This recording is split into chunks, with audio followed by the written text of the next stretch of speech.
साथियों, आज भारत तेजी से विकसित होने के लक्ष्य की तरफ आगे बढ़ रहा है, लेकिन इस समय भारत कई विराट चुनौतियों का मुकाबला भी कर रहा है। साथियों, कोरोना काल के दौरान ही दुनिया सप्लाई चेन के बहुत बड़े संकट से गिर गई थी। कोविड के बाद यूक्रेन में युद्ध शुरू हो गया, उसने दुनिया की परेशानियां और बढ़ा दी।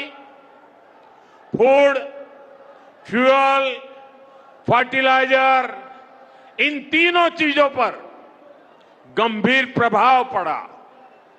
बीते 5-6 वर्षों में इस संकट से निपटने के लिए हमारी सरकार निरंतर प्रयास कर रही है।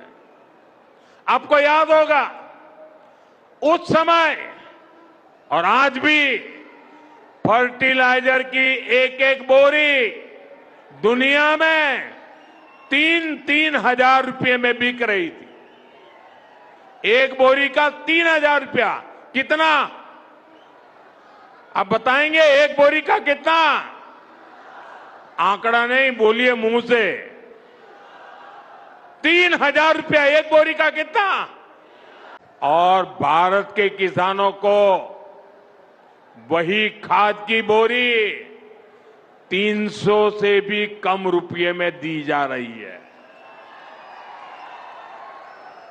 3,000 के सामने 300 रुपये में। सप्लाई चेन की इन मुश्किलों के बीच पिछले 2 महीने से हमारे पड़ोस में ही इतना बड़ा युद्ध चल रहा है।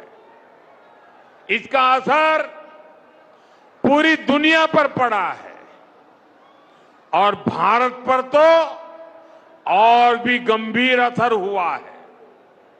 साथियों, भारत के पास बड़े बड़े तेल के कुएं नहीं है।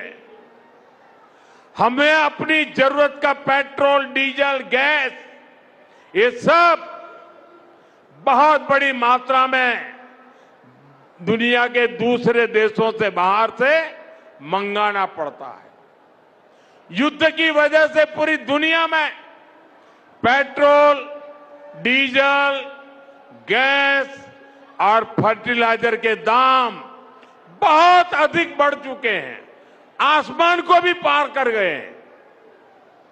अड़ोस पड़ोस में देशों में क्या हाल है वो तो अखबारों में आता है।